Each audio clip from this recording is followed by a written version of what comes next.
আসসালামু আলাইকুম রহমতুল্লাহ বরাকাতু।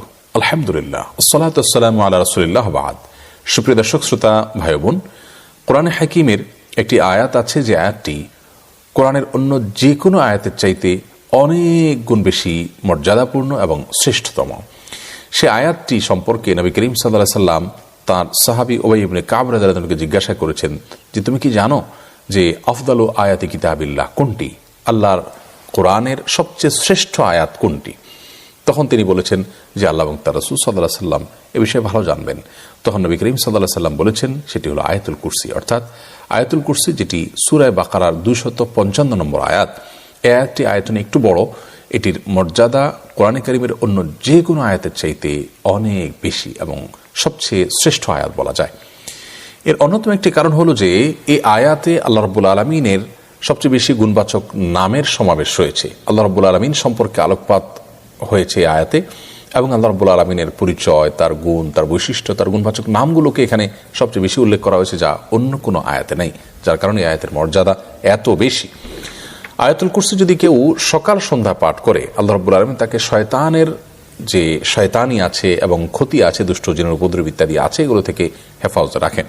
এজন্য সকালে কেউ যদি আয়াতুল কুরসি পাঠ করেন দিনভর, আর সন্ধ্যা যদি কেউ আয়াতুল কুরসি পাঠ করেন, তাহলে রাতভর তিনি শয়তান এবং দুষ্ট জিন থেকে আল্লাহর একান্ত রহমতে নিরাপদে থাকেন। সেই সাথে 5 ওয়াক্ত সালাতের পর যদি কেউ আয়াতুল কুরসি পাঠ করেন, তাহলে সেক্ষেত্রে এর মাধ্যমে আল্লাহ রাব্বুল আলামিন তার জন্য জান্নাতের পথকে সুগম করে দেন।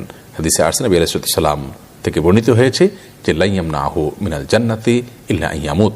যদি কেউ আয়াতুল কুরসি 5 ওয়াক্ত নামাজের পরে পড়ে নিয়মিত অভ্যাস বানিয়ে নেয়, তাহলে বুখারী বর্ণনা অনুযায়ী এই ব্যক্তির জান্নাতে যেতে একমাত্র বাধা থাকে মৃত্যু, অর্থাৎ মৃত্যুই হলো একমাত্র দেয়াল, যে দেয়াল টপকালে অর্থাৎ মৃত্যু হলেই সে জান্নাতে যাবে ইনশাআল্লাহ তাআলা। অতএব আয়াতুল কুরসি 5 ওয়াক্ত সালাতের পরেও পড়ার পরে বিশেষ গুরুত্ব আরোপ আমাদের করা উচিত। সেই সাথে রাতে যখন আয়াতুল কুরসি পাঠ করা হয়, ওই রাতে বিশেষভাবে যেখানে পাঠ করা হয় সেখানে চোরের চুরি করার যে ব্যাপারটি থাকে, শঙ্কা থাকে, সেখান থেকে আল্লাহ তাআলা অনেকখানি তাকে হেফাজতে রাখেন, ওই ব্যক্তিকে, ওই জায়গাকে এবং সেখানকার আসবাবপত্র ইত্যাদিকে। রাতে কোনো বাসা বাড়ি, কোনো স্থাপনা যদি আয়াতুল কুরসি পাঠ করা হয়, তাহলে ওই রাতে সেই জায়গায় চোরের উপদ্রব এবং চোরের চুরি থেকে ওই জায়গার সম্পদ, আসবাবপত্র এবং সবকিছুই নিরাপত্তা লাভের সুযোগ হয়, তৌফিক হয়। এমর্মে সহিহ বুখারীর প্রসিদ্ধ যে হাদিসটি আবু হুরায়রা রাদিয়াল্লাহু তাআলা আনহু থেকে বর্ণিত হয়েছে যে শয়তানের চুরি করার ঘটনা সেখানে বর্ণিত হয়েছে, এবং সে নিজেই স্বীকার করেছে যে আয়াতুল কুরসি পাঠ করলে আর সে আসতে পারে না এবং চুরি করার সুযোগ পায় না। তো এই হাদিসের আলোকে অনেক ওলামায়ে কেরাম বলেছেন যে চোরের চুরি থেকে রক্ষার জন্য রাতে আয়াতুল কুরসি পড়াটা বেশ উপকারী একটি আমল। তো সব মিলিয়ে আয়াতুল কুরসি আমরা রাতে শোয়ার সময় যেমন পড়বো, সকাল সন্ধ্যা যেমন পড়বো, 5 ওয়াক্ত সালাতের পরে পড়বো, এবং বিভিন্ন সময় যখন সুযোগ হবে আয়াতুল কুরসি বেশি বেশি পাঠ করব, কারণ এর অফুরন্ত সওয়াব এবং ফজিলত রয়েছে। আল্লাহ তাআলা আমাদেরকে এই আয়াতুল কুরসি সহ আরও ফজিলতপূর্ণ যে সূরা এবং আয়াতগুলো আছে সেগুলোকে বিশেষভাবে আর সাধারণভাবে গোটা কোরআনে কারীমকে বেশি থেকে বেশি তেলাওয়াত করা এবং বুঝে বুঝে পড়ার তৌফিক দান করুন। আসসালামু আলাইকুম রহমতুল্লাহি ওয়া বারাকাতুহু। আসসালামু আলাইকুম রহমতুল্লাহি ওয়া বারাকাতুহু।